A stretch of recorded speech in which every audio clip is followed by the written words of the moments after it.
Magandang magandang tanghali mga kabay. So ayan, meron tayong estimate dito. 39947 letter B. So model pala nito mga kabay, DWE6411. Ito po yung finishing sander ng DeWalt. Ayan, meron siyang 1 in 2. 1 in 2. On off. Wala tong variable mga kabay So ayan, sasaksak natin. Bigla lang daw huminto, sabi ng customer. So ayan mga kabay, wala po siyang power. Ayan. Galawin natin dito, baka putol. So wala rin po mga kabay. So ibig sabihin nasa loob ang problema niyan. So ayan, bubuksan natin. Tanggalin lang natin tong 4 na screw. Sa mga gusto magpa-repair mga kabay, punta lang kayo dito sa Powerman Hardware, 530 T. Alonso, Santa Cruz, Manila. Hanapin nyo na po yung signboard na DeWalt.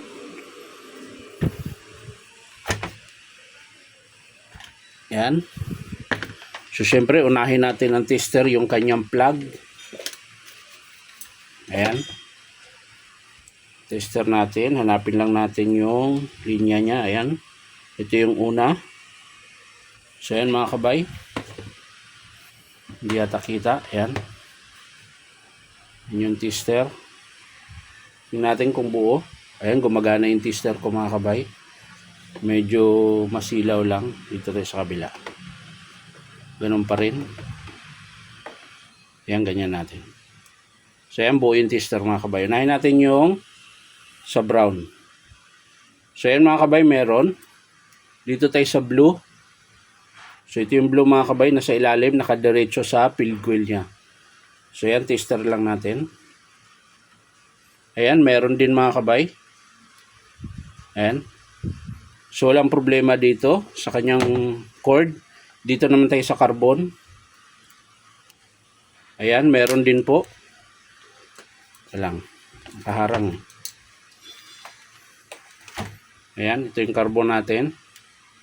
So, ayan, meron mga kabay. So, switch naman, ayan, on natin yung switch.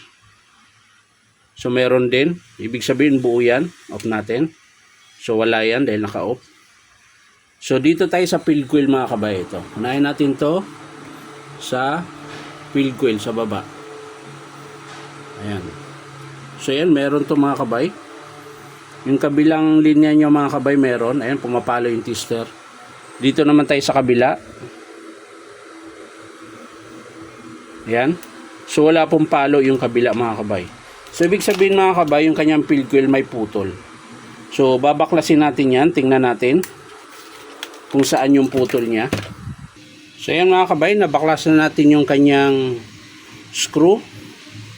So, bubunutin na natin to mga kabay. Yan.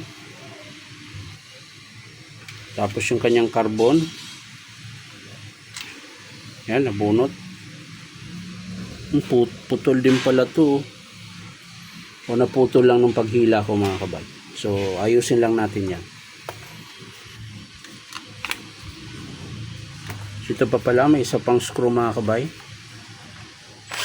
Yun. Kakalsuhan mo lang yan dito para makalas yung screw.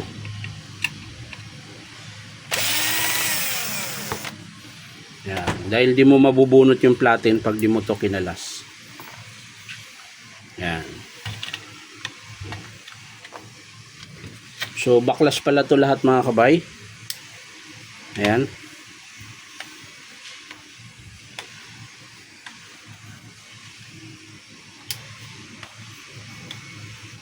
So, ulitin ko lang mga kabay, sa mga gusto magpa-repair, punta lang kayo dito sa Powerman Hardware, 530 T. Alonso, Santa Cruz, Manila.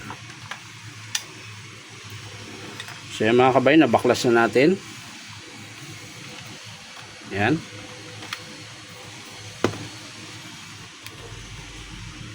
So, ito yung may problema.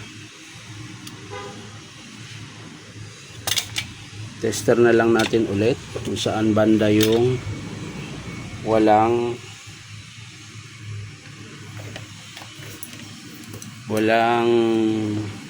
power. Naka-off. So, ulitin lang natin. So, ito yung wala mga kabay. Ito yung merong contact. So, ang may putol dito. So, hanapin lang natin kung saan ang may putol. Ayan, ito mga kabay, oh. Yan po yung naputol.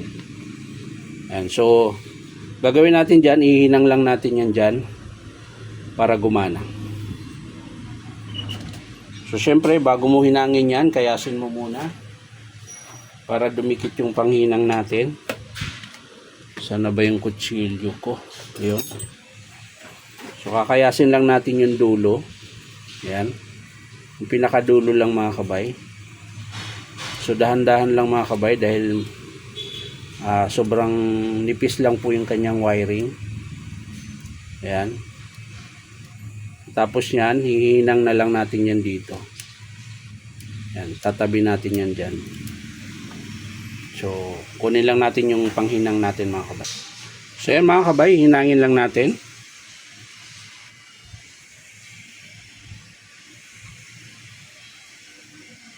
Ayan.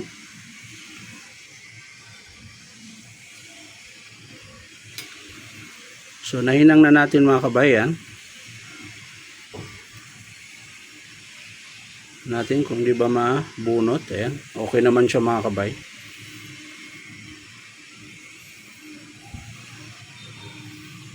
So tester natin ulit. Natin kung pareho na silang may contact. So ito yung may contact kanina mga kabay. Ito yung wala. So yan mga kabay, meron na. So sasalpak na natin ito mga kabay. Buuin natin ulit.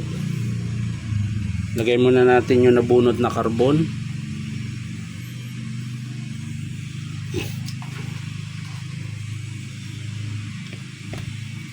Bubuuin siya ulit.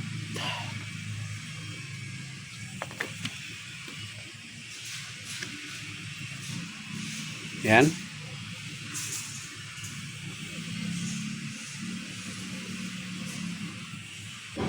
So yan mga kabay, nilagay ko na yung sa carbon. Lagay din natin sa kabila. So ang paglagay ng carbon mga kabay, tigi-isa. Ayan. Ito yung contact kasi, yan yung magkakasama. Ito naman yung magkakasama na winding. So tigi-isa lang ang kukunin natin sa carbon. Tapos ito yung supply ng kuryente mga kabay. Yung dalawa. Ayan. Pwede ka rin naman dito maglagay ng carbon. Dito naman yung supply ng kuryente. So pwede rin siya dito, pwede rin dito. Ayan. So yan na po yung forma ng carbon brush. So ito yung supply ng kuryente, ito naman yung papunta sa switch. Ayan. Yung isang linya dadaan sa switch bago dito sa field coil. Yun yung nag-o-off. Ayan. So pakita ko lang mga kabay kung paano yung wiring yan para makita nyo bago natin isalpak. Ayan. So yan po yung wiring ng finishing sander. Ayan. Ito yung supply ng kuryente na nakadiretso. Ito naman yung supply ng kuryente na dumadaan sa switch para mag-on off tapos pasok sa field coil. Ayan. So yan po yung wiring niya. Ayan. Pero bunutin muna natin dahil hindi naman natin yan masalpak pag nakakabit yan. Ayan.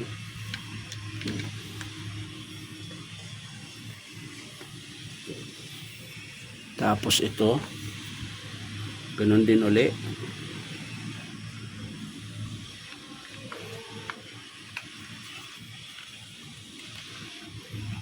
Yan. Size na. Bali, screwhan na lang natin yan mga kabay. Oops, yung ano muna pala mga kabay. Ito. Pero bago ito, yung pan muna. Dahil hindi po papasok yan pag hindi nyo ito na ilagay.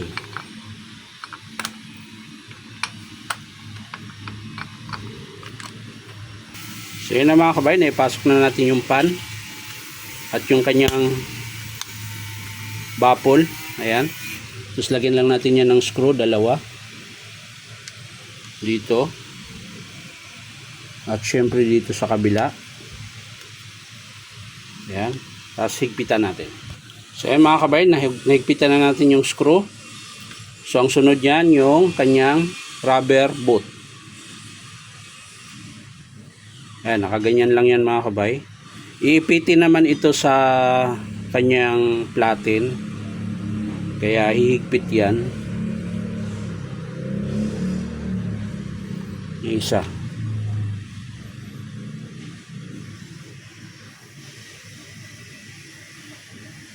Baliktad. Yan. So ganun po ang forma ng kanyang rubber boot. So pag nilagay mo yan mga kabay, dito yan. Ayan. Ganyan po.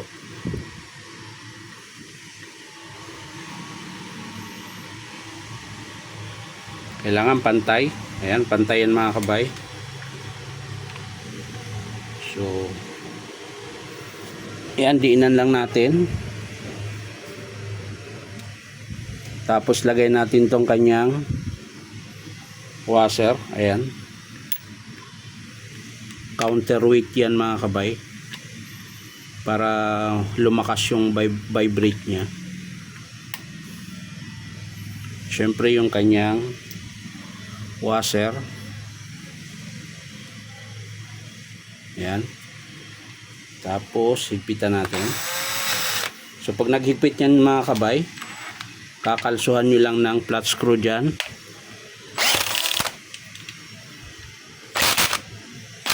Ayan. Para humigpit. Tapos yung takip niya, ayan, dumikit. Dito yan mga kabay.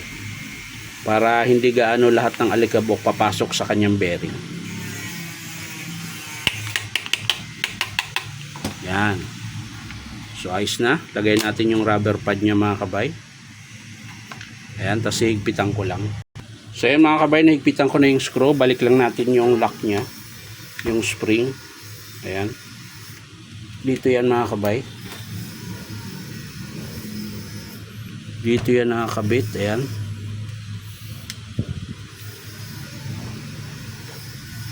Kailangan mong gumamit ng flat screw para maipasok ito. Uy, bigas ah. So yan na mga kabay, na ilagay ko na. So ang last, ito. Balik natin yung carbon.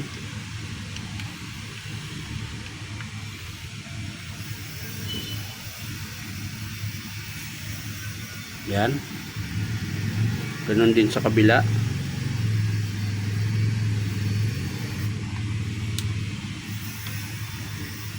Yan. At syempre kailangan lang natin i-ayos yung kanyang wiring, ay yung wire. Yan, para hindi siya mabunot.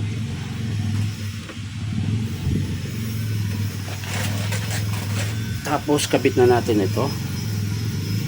So dito yan mga kabay, ayan. Gamit ka ng long nose, pero kung maliit yung daliri mo, kaya mong dukutin yan. Ayan. Susuksok mo lang dyan. Yung kabila din. Yung kanyang switch.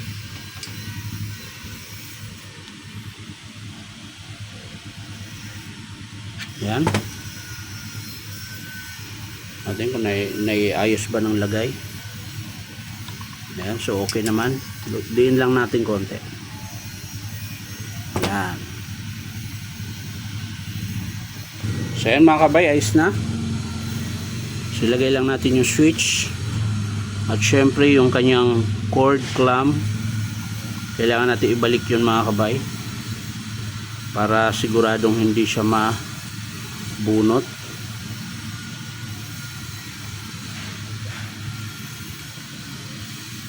Yan, tapos higpitan lang natin. So yan mga kabay, higpitan ko na. So bago natin isara yan mga kabay, saksak muna natin kung meron na bang power. So yan, sasaksak natin. Tapos on natin.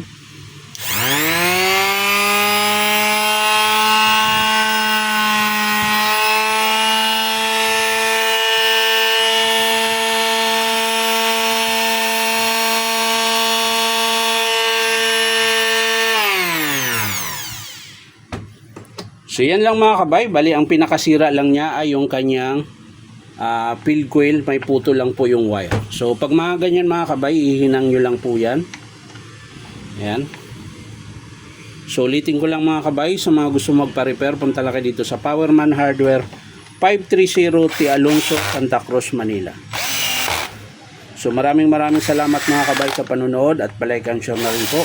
At syempre po, baka pwede makahingi sa inyo ng isang subscribe dito po sa aking YouTube account na Inom Tabay. So maraming salamat mga kabay. Bye-bye.